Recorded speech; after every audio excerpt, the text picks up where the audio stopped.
Enfim, aí ali fica o negócio de guardar cinzas, né? Que ele fica saindo muita cinza.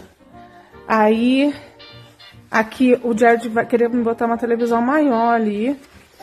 Aí ali fica o cestinho que vem trazendo a lareira, né? Pra poder colocar ali. E ontem, menina, eu fiquei o dia inteiro, eu botei esse puff, vocês viram, né? O Jared botou esse puff pra cá e eu fiquei o dia inteiro com os pés aqui vendo televisão.